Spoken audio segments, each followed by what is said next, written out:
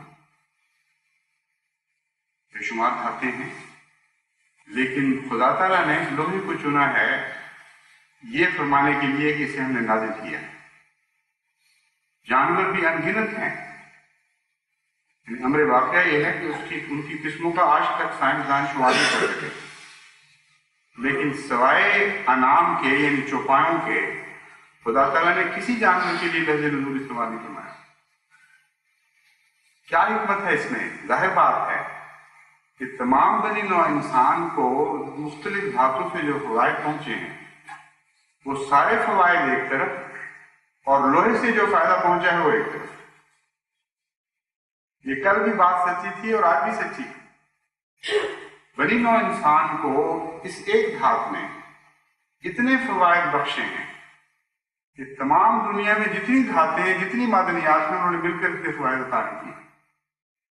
تو صاف کھل گئی بات کہ جو بہترین ہے ان میں سے، جو سب سے اعلیٰ ہے، جس سے عظیم فوائد وابستہ ہوتے ہیں، اس چیز کے لیے خدا تعالیٰ لفظ نزول استعمال فرماتا ہے. جانوروں میں دیکھ لیجئے کہ چوپائے جو دودھ دیتے ہیں، جو ہمارے لیے ہل چلاتے ہیں اور کھیتیاں اگاتے ہیں، جن کی کھالیں ہم استعمال کرتے رہے ہمیشہ کپڑوں کے لیے، جن کے بالوں کے کپڑے آج بھی بنتے ہیں اور پھر ذبح کر کے گوشت بھی ان کا کھاتے ہیں. کوئی اور جانور ایسا ہے جس سے اتنے فوائد وابستہ ہوں انسان کے؟ تمام دنیا میں نظر دوڑا کے دیکھیں، تمام جانوروں کی قسموں نے مل کر بنی نوع انسان کو اتنے فوائد نہیں پہنچائے جتنا ان دودھ دینے والے جانوروں نے، جن کو انعام کہا جاتا ہے. پھر سواریاں بھی ان پر ہوتی ہیں. کون سا فائدہ ہے بنی نوع انسان کا جن کے لیے ان جانوروں کو استعمال نہیں کیا جاتا ہے؟ یہ وہ جانور اللہ تعالیٰ نے جن کے ساتھ ان کے فوائد وابستہ نہیں فرمائے بنی نوع انسان کے. اور اب رسولوں پر نظر ڈالیں. 1,24,000 انبیاء آئے اور ان کے لیے قرآن کریم نے لفظ نزول نہیں استعمال فرمایا. ایک ہی نبی ہے ہمارے آقا و مولا حضرت محمد مصطفیٰ صلی اللہ علیہ وسلم، جن کو کلام الہی نے فرمایا کہ وہ نازل ہوئے. اس لیے کہ خدا کی قسم ساری کائنات میں جتنے نبی آئے سب نے مل کر بنی نوع انسان کو فوائد بھی پہنچا دیتے ہیں ہمارے آقا و مولا حضرت محمد مصطفیٰ صلی اللہ علیہ وسلم. ان کی نظریں وہاں تک نہیں پہنچتی، ان کے دل اندھے ہیں، ان کے دماغ معروف ہو چکے ہیں، پرانی اصطلاحوں پر غور نہیں کرتے، جہاں دیکھنا نہیں چاہتے کہ کیا بیان فرمایا گیا ہے. ان تمام حکمتوں سے آ رہی ہیں اور اس پر ہنسی آ رہی ہے کہ دیکھو اس کی طویلی کی. سنیے، صرف یہی نہیں، انصاف کی ان میں نہیں. حضرت صلی اللہ علیہ وسلم کی محبت کا دعویٰ بھی جھوٹا ہے. ان کے نزدیک تعظیم ظاہری معنوں میں لفظ کے اطلاق کرنے میں ہے، اور یہ سمجھتے ہیں کہ حضرت عیسیٰ علیہ السلام کے لیے جب لفظ نزول استعمال ہوا، اگر ظاہری ترجمہ نہ کیا گیا تو حضرت عیسیٰ علیہ السلام کی حتف ہو گئی. اس لیے جماعت احمدیہ گستاخ ہے حضرت عیسیٰ، اور قرآن کریم کی تعویلیں کھینچ کر بنا کر حضرت عیسیٰ علیہ السلام کے نزول کے راستے میں روک ہو رہی. یہ لفظ قرآن میں نہیں، حدیث میں آیا ہے. اس کی تعویل تو نہیں کرنے دیتے، لیکن حضرت محمد مصطفیٰ صلی اللہ علیہ وسلم کے متعلق قرآن میں لفظ نزول ہے اور اس کی تعویل خود کرتے ہیں. اور ہر جگہ ان کا یہی سلوک ہے. حضرت صلی اللہ علیہ وسلم سے اور سلوک کرتے ہیں اور عیسیٰ علیہ السلام سے اور سلوک کرتے ہیں. زبانیں حضرت محمد مصطفیٰ صلی اللہ علیہ وسلم کی غلامی کا دعویٰ کرتی ہیں اور دل مسیح کی غلامی کا دم بھرتے ہیں. چنانچہ صرف یہی نہیں، ایک اور موقع پر قرآن کریم فرماتا ہے یدعوکم لما یحییکم، یعنی حضرت محمد مصطفیٰ صلی اللہ علیہ وسلم تمہیں بلاتے ہیں لما یحییکم، تاکہ تمہیں زندہ کرے. اور حضرت مسیح کے متعلق بھی آتا ہے کہ وہ مردوں کو زندہ کرتا تھا. وہاں وہ ترجمہ کرتے ہیں جس کی تعظیم ہے ان کے دل میں، کہ ظاہری طور پر واقعتاً وہ مردوں کو زندہ کرتا. اور حضرت صلی اللہ علیہ وسلم کی طرف وہ ترجمہ کرتے ہیں جس کی کوئی تعلیم ان کے دل میں نہیں، نہ اس میں دلچسپی کہ روحانی مردے زندہ ہو. ہر جگہ تفریق کر رہے ہیں، جھوٹ بول رہے ہیں. ان کے دل میں سوائے مسیح کے کسی کی عظمت نہیں ہے. حضرت رسول اکرم صلی اللہ علیہ وسلم کی عظمت کے گن گانا یا آپ کی محبت کے دعویٰ کرنا سب زبان کی بس ہے.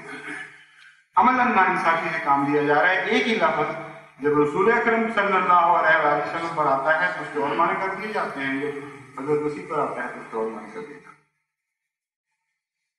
اور ان کی عقلوں کا تو یہ حال ہے. اور مزاح کی جو سینس، جس کو سینس آف ہیومر کہتے ہیں، اس کا قصہ سن لیجیے. جب حضرت مسیح موعود علیہ السلام فرماتے ہیں کہ نازل ہوگا کا مطلب یہ ہے کہ اصلی مسیح نہیں بلکہ مسیح بھی مسیح. ان کو بہت ہنسی آتی، ہاتھی ہو ایسی بات. پھر جب کہتے ہیں کہ منار سے مراد روشن دلائل ہیں، بینات ہیں، ان کو بے حد ہنسی آتی ہے. گننا نبی بھی کبھی بینات لے کے آئے. پھر جب کہا جاتا ہے کہ دمشق کے مشرق میں کوئی جگہ ہے وہ مسیل دمشق ہوگی تو بے حد ہنستے ہیں، کہتے ہیں مذہب خیزی کی تو حل نہیں ہوگی. اور کہتے ہیں نہیں، ہر جگہ اصلی ترجمہ ہم کر کے دکھائیں گے اور اس کے بغیر ہم نے بات ہی نہیں ماننی. اور آپ اصلی سن لیجیے. یہ واقعہ تو سارا ہنسی والا ہے کہ خدا کا کوئی نبی آسمان سے لٹکتا ہوا نہ اترے بلکہ پیدا ہو زمین سے اور بینات لے کر آئے، دلائل کے منار پر کھڑا ہو اور صلح کا پیغام لے کر آیا. اور پرانے دمشق میں نہیں بلکہ اس کے ایک مسیح شہر میں وہ خدا تعالیٰ کی طرف سے بھیجا جائے. یہ ساری باتیں ہم مذہب کا خیر. اور ان کا تصور کیا ہے جو مذہب کا خیر نہیں؟ یہ کہتے ہیں کہ کم از کم 2000 سالہ بعد آئے، آسمان سے اس طرح اترے گا کہ اس نے 2 زرد چادریں پہنی ہوں گی جس طرح سادوں نے پہنی ہوتی، اور 2 فرشتوں کے کندھوں پر ہاتھ رکھا ہوگا اور لٹکتا ہوا کسی وقت وہ دمشق میں اترے گا. اور لوگ دیکھ رہے ہوں گے سارے، اور تالیاں بج رہی ہوں گی کہ آ گئے آخر مسیح. اور جب وہ اترے گا تو کیا کرے گا؟ یہ بھی آتا ہے کہ وہ شادی کرے گا اور اس کے بچے بھی ہوں گے. تو اب ہم یہ نہیں کہہ سکتے کہ وہ پہلے بیوی تلاش کر کے شادی کرے گا یا پہلے دوسرے کام کرے گا. دوسرے کام یہ بتاتے ہیں کہ اصلاح نفس کے لیے تو اس نے آنا ہی نہیں، اس نے تو سور مارنے آنا ہے. اس لیے آتے ہی وہ علماء سے فارغ ہو کر بیلوں میں گھس جائے گا اور ساری دنیا کی سور ختم کرے گا، بیج مار دے گا سوروں کے. ایک بیلے سے نکل کے دوسرے بیلے میں، دوسرے سے تیسرے بیلوں میں، ہر دریا کے دونوں کناروں پر پھرے گا، کبھی اس کنارے کبھی اس کنارے. اور کوئی دنیا میں ایک بھی سور باقی نہیں رہنے دے گا. پھر وہ فارغ ہوگا، پھر علماء کہیں گے الحمدللہ اب آ کے ہم سے کوئی خدا کی باتیں کو روحانیت کے قصے کرے گا. وہ اگر نہیں کرے تو ابھی کام ختم نہیں ہوتا. ابھی تو میں نے ایک دجال کو مارنا ہے اور اس کے متعلق یہ کہتے ہیں کہ وہ بھی لفظی ترجمہ ہم نے کرنا ہے. نزول سے پہلے کہتے ہیں گدھا پیدا ہو چکا ہوگا ہے اور وہ گدھا اتنا بڑا ہوگا کہ 2 کانوں کے درمیان 70 ہاتھ کا اس کا فاصلہ ہوگا اور آگ کھائے گا.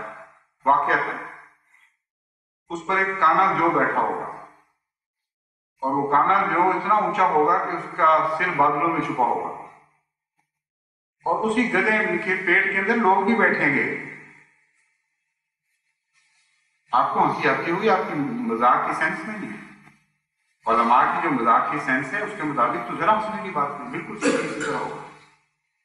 ادھر مسیح اتر رہا ہوگا، ادھر گدھے پہ بیٹھا کانا سے جا رہے، ایک آنکھ سے دیکھ رہا ہوگا میں مارا گیا، آ گیا مسیح مجھے مارنے. اور پھر مسیح سور مار کے فارغ ہوگا تو پیچھے پڑ جائے گا اس کانے سے جال کے اور آخر اس کو کسی جگہ جا کے زید کر دے. علماء کہیں گے الحمدللہ یہ اس کام سے فارغ ہوا، اب ہماری باری آئی، کچھ ہماری بھی اصلاح کرے. تو مسیح کہیں گے ابھی تو میں نے سلیبیں توڑنی، پھر وہ گرجوں کا رخ فرمائیں گے، اور ساری دنیا میں ہر گرجے میں جتنی سلیبیں ہیں ساری توڑیں گے، اور ابھی کام بھی ختم ہوگا، پھر وہ عیسائیوں کے گھروں میں گھسنا شروع کریں گے، ایک ایک گھر سے ان کے دراز کھولیں گے، جہاں ان کے کپڑے ہیں ان کو اٹھا اٹھا کے پھینکیں گے، کہیں سلیب کا نشان بنا ہو، کہیں بنی ہوئی ہو سلیب، کہیں کوئی خوبصورتی سے سجائی گئی ہو، گلے میں ہاروں کی صورت میں لٹکی ہو، ایک سلیب ساری دنیا میں نہیں رہنے دیں اس مسیح نے۔ اور فارغ ہونے کے بعد اگر پہلے شادی نہیں ہوئی تو پھر وہ شادی کرے گا اور پھر اس دنیا سے رخصت ہو جائے گا۔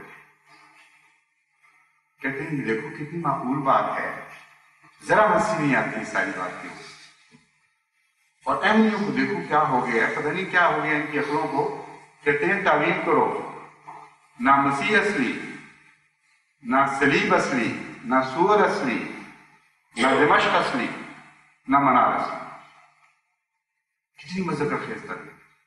کہتے ہیں خدا کا ایک بندہ عام انسانوں کی طرح پیدا ہوگا، لوگ اس کا انکار کریں گے، اس کو گالیاں دیں گے، اس کو دجال کہیں گے، اس کے مارنے والوں کو قتل کریں گے، ان کے بچوں کو ذبح کریں گے، ان کے گھر لوٹیں گے، اور جو مظالم انسان سوچ سکتا ہے، جس طرح پہلے مسیح اور اس کے مارنے والوں کو روزے کے ساتھ بھی کیے جائیں۔ کہتے ہیں ہنسی آئی کہ نہیں؟ کتنا مذہب خیز بات۔ کہتے ہیں کہ وہ دنیا میں آہستہ آہستہ حکمت کے ساتھ، محبت کے ساتھ، پیار کے ساتھ دین حق کو پھیلائے گا، دلائل دے گا صلیب کے خلاف، اور اتنے عظیم دلائل دے گا کہ صلیب کو توڑ دے گا۔ پھر وہ ایسی تقویٰ کی باتیں کرے گا کہ اس سے گندگیاں صاف ہوں گی، اور سور صفت لوگ انسان میں بننے شروع ہو جائیں گے، اور وہ تہذیب جسے سور کی تہذیب کہا جاتا ہے، اس تہذیب کے خلاف وہ جہاد شروع کر دے گا، اور اس طرح سور مارنے لگے گا۔ پھر وہ ان قوموں کے خلاف نکلے گا جن قوموں نے دجل پھیلایا ہوا ہے دنیا میں، جن کی داہنی آنکھ تو روشن اندھی ہے اور روحانیت سے آ رہی ہے، اور بائیں آنکھ جو دنیا کی آنکھ ہے وہ بڑی روشن ہے، دنیا میں عظیم الشان ترقی کر چکے ہیں، ان کے مذہب کے خلاف وہ جہاد کرے گا، اور اسلام کے غلبے کے وہاں سامان کرے گا، ان کے ملکوں تک پہنچے گا، اور وہاں سفید پرندے پکڑے گا، اس کے غلام دنیا میں ہر جگہ پہنچیں گے اور عیسائیوں سے ٹکر لیں گے۔ یہ کتنی مذہب کا خیز ہے، حدی ہو گئی ہے سمجھ۔ اگر وہی عقل ہے جو تمہاری ہے اور یہی بے وقوفی جو ہماری ہے، تو خدا کی قسم ہمیں لاکھ مرتبہ تمہاری عقل سے اپنی بے وقوفی زیادہ ہے، کیونکہ اسلام اور بانی اسلام کی اس میں شان ہے، اس میں شان نہیں۔ تم نے اپنی جہالتیں حضرت محمد مصطفیٰ صلی اللہ علیہ وسلم کی طرف منسوخ کرنی شروع کر دی، تم نے اپنے دماغ کی تاریخیاں قرآن کی طرف منسوخ کرنی شروع کر دی، اور وہ جو روشنی پہ مینار پر نازل ہوا، جس نے آ کر تمہیں روشنی عطا کی اور تمہاری عقلوں کو روشنی دینے کی کوشش کی، وہاں تم نے اپنے دروازے سارے بند کر لیے اور ہنس رہے ہو، بیٹھے ہوئے اندھیروں میں بیٹھے ہوئے، اندھیروں میں بیٹھے ہوئے، رات کی تاریکی میں گھیرے ہوئے، دن پر ہنس رہے ہو اور کہتے ہو کیسا مذہب، کیسی مذہب کا خیز بات ہے، سورج سنائے۔ اس پر تو سوائے اس کے کچھ نہیں کہا جا سکتا۔ ہم اور آپ قوموں میں پالوہا، معلوم ہوتا ہے کہ دلوں کے تالے پڑ چکے ہیں۔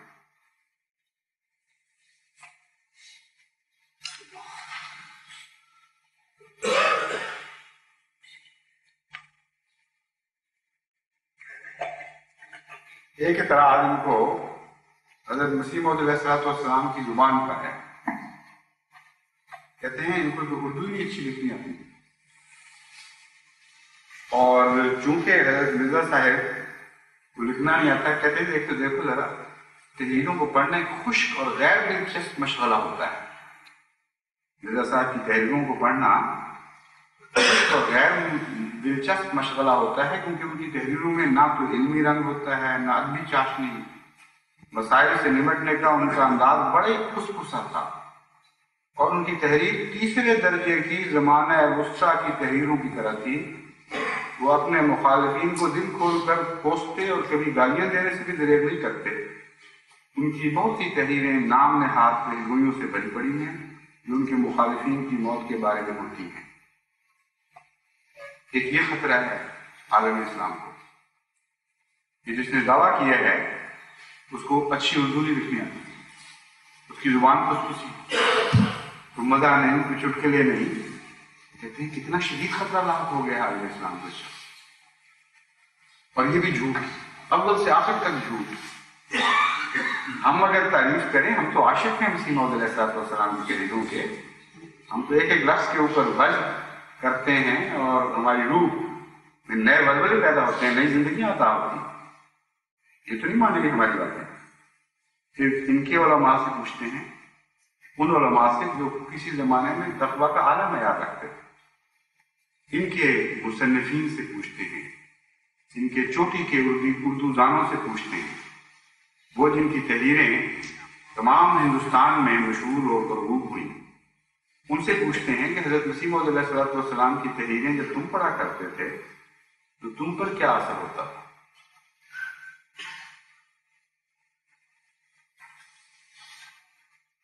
مولانا عبداللہ امادی صاحب، مدیر وکیل امرتسر،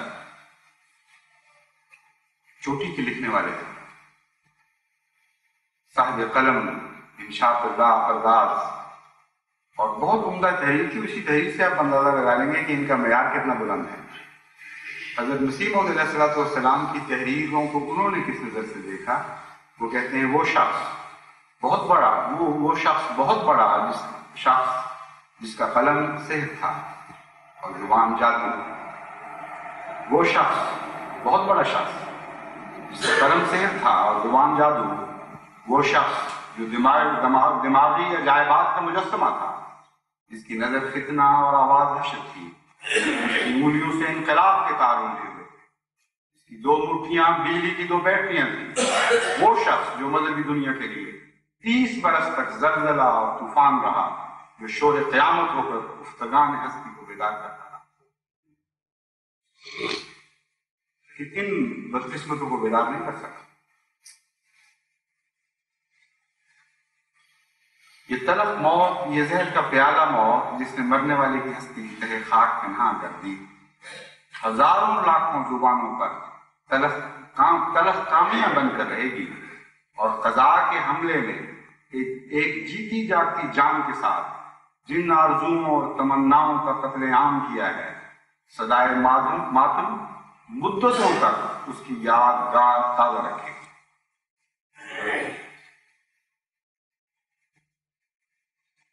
پھر فرماتے ہیں ایسے لوگ جن سے مذہبی یا عقلی دنیا میں انقلاب پیدا ہو ہمیشہ دنیا میں نہیں آتے۔ یہ نازش فرزندان تاریخ بہت کم منظر عالم پر آتے ہیں، اور جب آتے ہیں تو دنیا میں انقلاب پیدا کر کے دکھا جاتے ہیں۔ مرزا صاحب کی سیرت نے ان کے بعض دعوی اور بعض معتقدات سے شدید اختلاف کے باوجود ہمیشہ کی مفارقت پر مسلمانوں کو ان تعلیم یافتہ روشن خیال مسلمانوں کو محسوس کرا دیا کہ ان کا ایک بڑا شخص ان سے جدا ہو گیا۔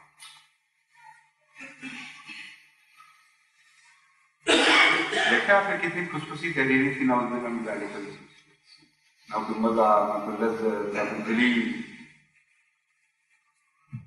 پھر لکھتے ہیں ان کی یہ خصوصیت کہ وہ اسلام کے مخالفین کے برخلاف ایک فتح نصیب جرنیل کا فرض پورا کرتے رہے۔ کہتے ہیں جان ہی کوئی نہیں سوائے مخالفوں کی موت کی پیشگوئی کے، یہی کچھ نہیں لکھا، ہی کچھ نہیں انہوں نے۔ اور کہتے ہیں برخلاف اسلام کے مخالفین کے برخلاف ایک فتح نصیب جرنیل کا فرض پورا کرتے رہے۔ ہمیں مجبور کرتی ہے یہ خصوصیت کہ اس احساس کا کھلم کھلا اعتراف کیا جائے تاکہ وہ محتم بالشان تحریر جس نے ہمارے دشمنوں کو عرصہ تک پست اور پامال بنائے رکھا آئندہ بھی جاری ہے۔ اے لکھنے والے، خدا تیری زبان مبارک کرے، یہ تحریر آج بھی جاری ہے اور آئندہ بھی جاری رہے۔ مرزا صاحب کا لٹریچر جو مسیحیوں اور عالموں کے مقابل پر ان سے ظہور میں آیا، قبول عام کی سند حاصل کر چکا ہے، اور اس خصوصیت میں وہ کسی تعارف کے محتاج نہیں۔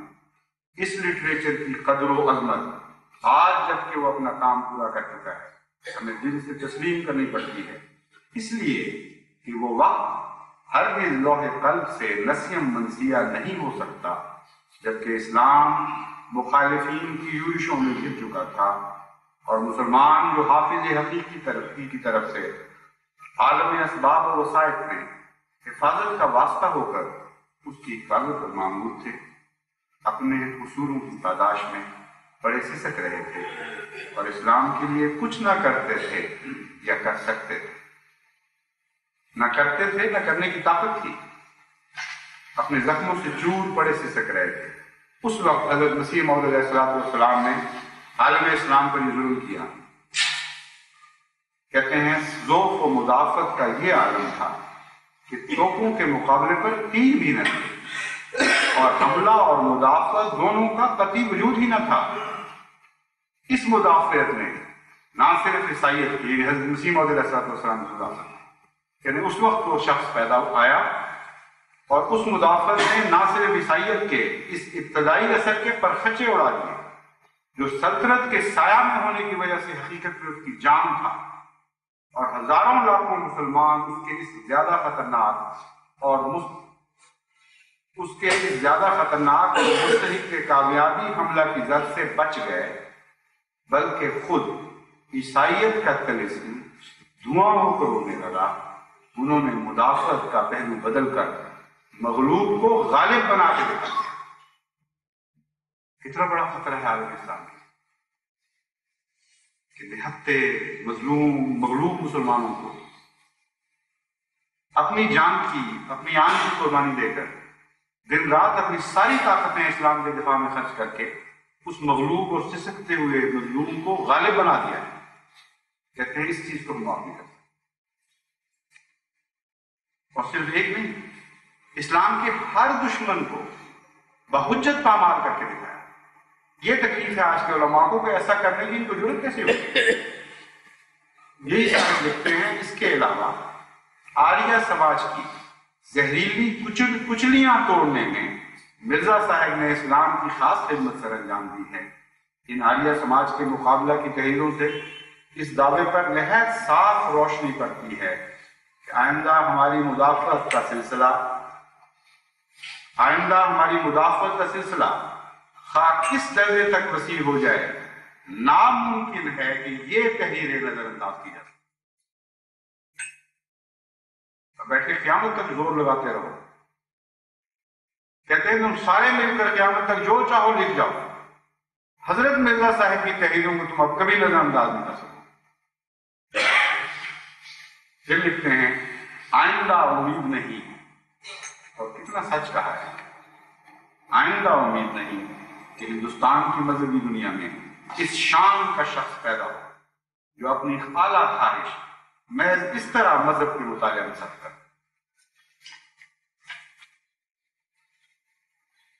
پھر اخبار وکیل ہی میں 30 مئی 1908 کو حضرت مسیح موعود علیہ السلام کے متعلق ایک مقالہ لکھا گیا۔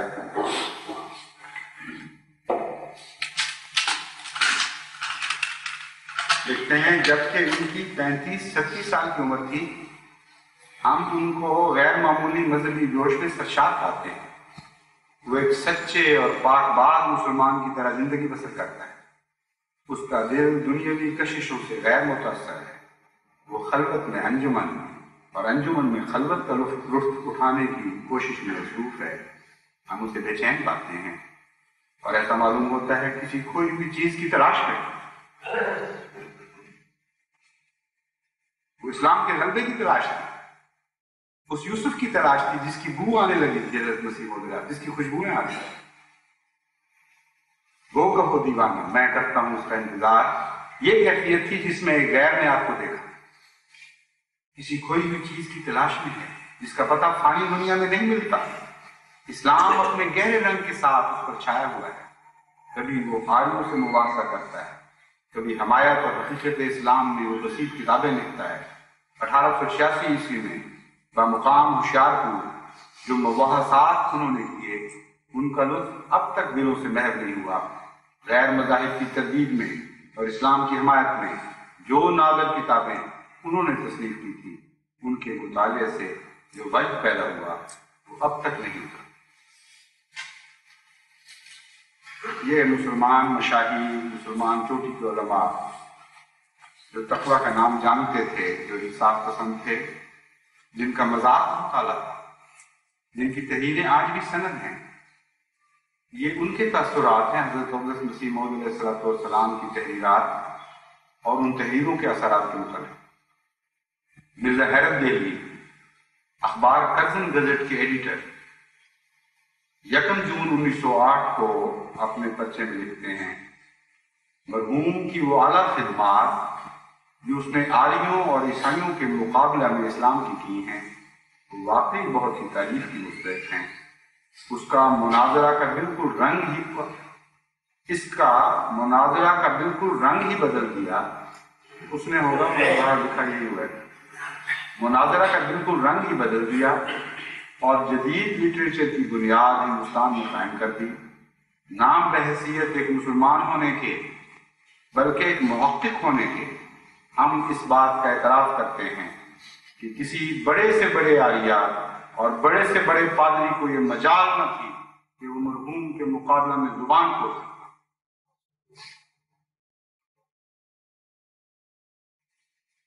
بڑے سے بڑے عالیہ اور بڑے سے بڑے پادری کو یہ مجال نہ تھی کہ وہ مرحوم کے مقابلہ میں زبان کھول سکتا۔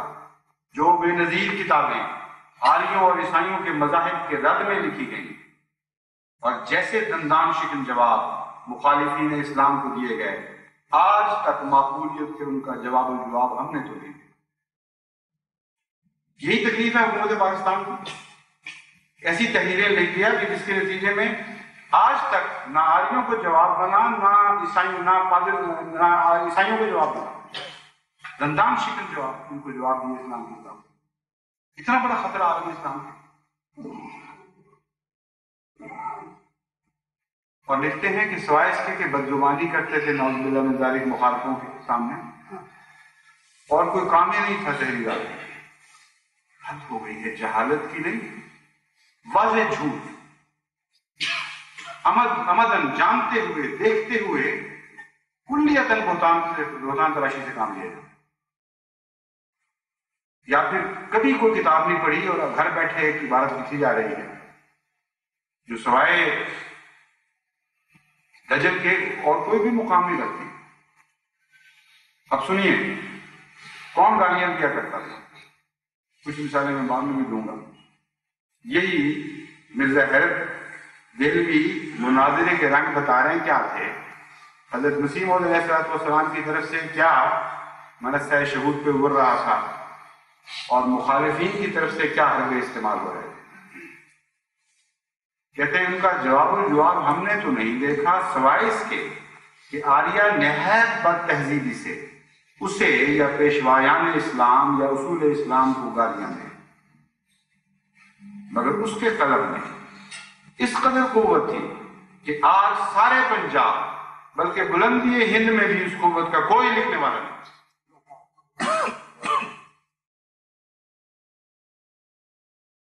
وہ گالیاں دے رہے تھے اور یہ اسلام کی مدافعت کرنے والا بطر جلیل کہتا ہے اسے گالیاں دینے کی ضرورت کیا تھی؟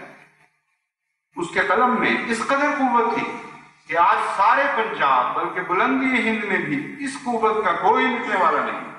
ایک پر جذبہ اور قوی الفاظ کا انبار اس کے دماغ میں بھرا رہتا تھا، اور جب وہ لکھنے بیٹھتا تھا تو جچے ہوئے الفاظ کی ایسی آمد ہوتی کہ بیان سے باہر۔ مولوی نور الدین مرحوم خلیفہ اول سے جو ناواقف ہیں، وہ تو اپنی غلطی سے یہ سمجھتے ہیں کہ ان کتابوں میں مولوی نور الدین نے بہت مدد دی ہے، مگر ہم اپنی ذاتی واقفیت سے کہتے ہیں کہ حکیم نور الدین مرحوم مرزا کے مقابل میں چند سطریں بھی نہیں لکھ سکتا، اگرچہ مرحوم کے اردو علم و ادب میں بعض مقامات پر پنجابی رنگ اپنا اردو ادب میں بعض مقامات پر پنجابی رنگ اپنا جلوہ دکھا دیتا ہے، تو بھی اس کا پرزور لٹریچر اپنی شان میں بالکل نرالا ہے، اور واقعی اس کی بات عبارتیں پڑھنے سے ایک وجد کی سی حالت آئی ہے۔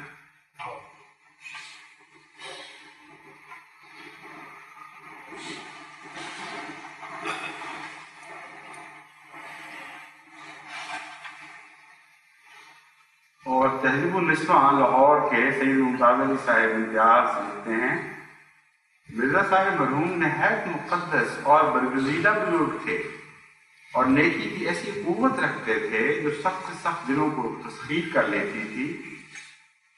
وہ نہایت باخبر عالم، بلند ہمت مصلح اور پاک زندگی کا نمونہ تھے۔ ہم انہیں مذہباً مسیح موعود تو نہیں مانتے تھے، لیکن ان کی ہدایت اور رہنمائی مردہ روحوں کے لیے واقعی مسیحائی تھی۔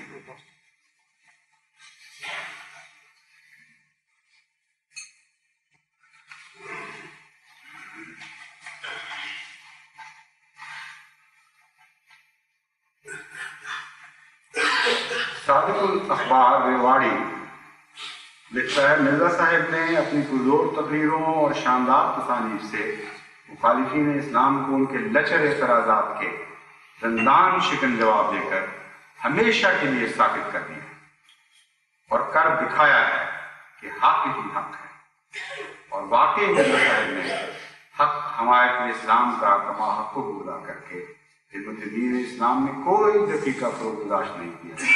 انصاف متقاضی ہے کہ ایسے اولو العزم حامی اسلام اور معین المسلمین فاضل اجل عالم بے بدل کی ناگہانی اور بے وقت موت پر افسوس کیا۔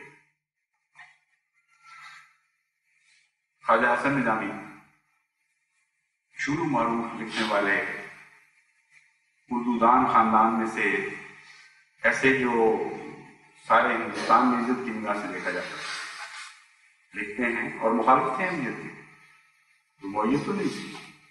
لکھتے ہیں، مرزا غلام احمد صاحب اپنے بہت وقت کے بہت بڑے فاضل بزرگ تھے۔ آپ کی تصانیف کے مطالعہ اور آپ کے ملفوظات کے پڑھنے سے بہت فائدہ پہنچ رہا ہے، اور ہم آپ کے تباہر علمی اور فضیلت و کمال کا اعتراف کیے بغیر رہ نہیں سکتے۔ اخبار منادی 27 فروری 4 مارچ 1930۔ مولوی ظفر علی خان تک سے تو برداشت نہیں ہوا اور تسلیم کرنا پڑا کہ حضرت مسیح موعود علیہ السلام کی تحریروں میں جدید قوت تھی۔ کہتے ہیں، ہندو اور عیسائی مذہبوں کا مقابلہ مرزا صاحب نے نہایت قابلیت کے ساتھ کیا ہے۔ آپ کی تصانیف سرمہ چشماریہ اور چشمہ مسیح وغیرہ آریہ سماجیوں اور مسیحیوں کے خلاف نہایت اچھی کتابیں لکھی۔ یہ تحریر تو خصوصی سی ہے، مگر بہرحال تاریخ درست ہے۔ حضرت مسیح موعود علیہ السلام کو یہ قوت کہاں سے ملی؟ بڑے بڑے عالم لوگ موجود تھے، بڑے بڑے زباندان تھے جنہوں نے بڑی بڑی یونیورسٹیوں میں تعلیمات حاصل کی تھی۔ حضرت مسیح موعود علیہ السلام نے تو گھر میں عام جہاد کے استادوں سے کچھ 2 حرف پڑھنے لکھنے سیکھے تھے۔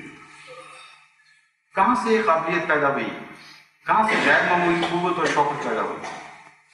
حضرت مسیح موعود علیہ السلام سے پوچھتے ہیں تو معلوم ہوتا ہے کہ اپنی طرف اس میں سے ایک ذرہ بھی منسوخ نہیں فرماتے۔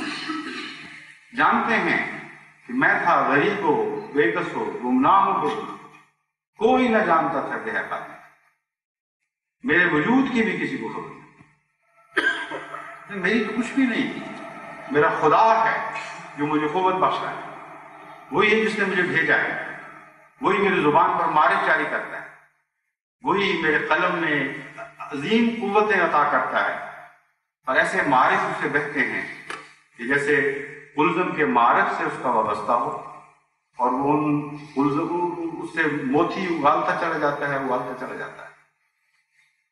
یہ ہے نقشہ جو حضرت مسیح موعود علیہ السلام کا اپنے متعلق ہے کہ میں کچھ بھی نہیں، میری ذات کی کوئی حقیقت بھی نہیں ہے، میری تعلیم کچھ نہیں، تم اگر میری تعلیم یا میری ذات کے اوپر ہنستے ہو تو جو چاہو کرو، لیکن جس قادر مطلق، جس خالق کائنات کے ساتھ میرا تعلق ہے، اس پر کیسے ہنسنے کی ضرورت کرو؟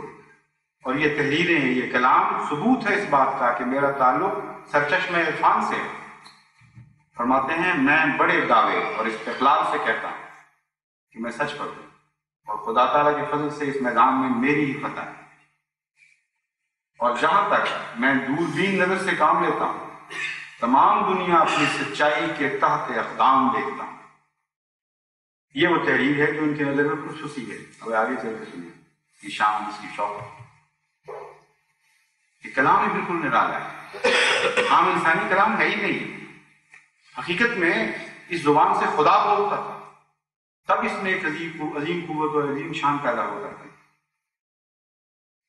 جہاں تک میں دوربین نظر سے کام لیتا ہوں، تمام دنیا اپنی سچائی کے تحت اقدام دیکھتا.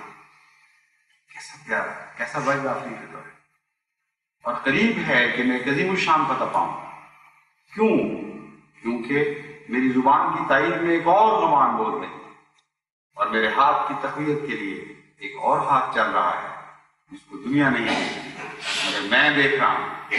میرے اندر ایک آسمانی روح بول رہی ہے جو میرے لفظ لفظ اور ہر حرف کو زندگی بنا. میرے اندر ایک آسمانی روح بول رہی ہے جو میرے لفظ لفظ اور ہر حرف کو زندگی بخشتی ہے، اور آسمان پر ایک جوش اور ابال پیدا ہوا ہے جس نے ایک پتلی کی طرح اس مشت خاک کو کھڑا کر دیا. ہر یک وہ شخص جس پر توبہ کا دروازہ بند نہیں ہم قریب دیکھ لے گا کہ میں اپنی طرف سے نہیں ہوں. کیا وہ آنکھیں بینا ہیں جو صادق کو شناخت نہیں کر سکتی؟ کیا وہ بھی زندہ ہے جس کو اس آسمانی صدا کا احساس نہیں؟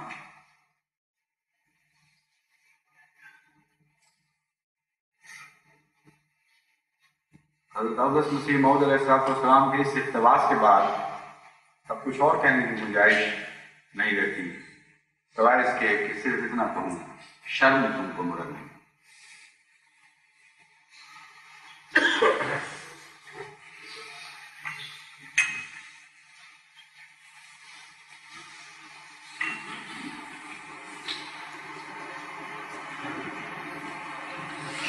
الحمدللہ نحمدہ ونستعینہ ونستغفرہ ونؤمن بہ ونتوکل علیہ ونعوذ باللہ من شرور انفسنا ومن سیئات اعمالنا. من یهده اللہ فلا مضل له ومن يضلله فلا هادي له. ونشهد ان لا اله الا الله وحده لا شريك له ونشهد ان محمدا عبده ورسوله. عباد اللہ رحمكم اللہ، ان اللہ یامر بالعدل والإحسان وإیتاء ذی القربى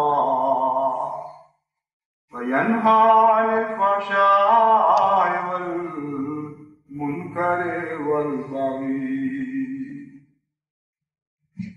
یعظکم لعلکم تذکرون.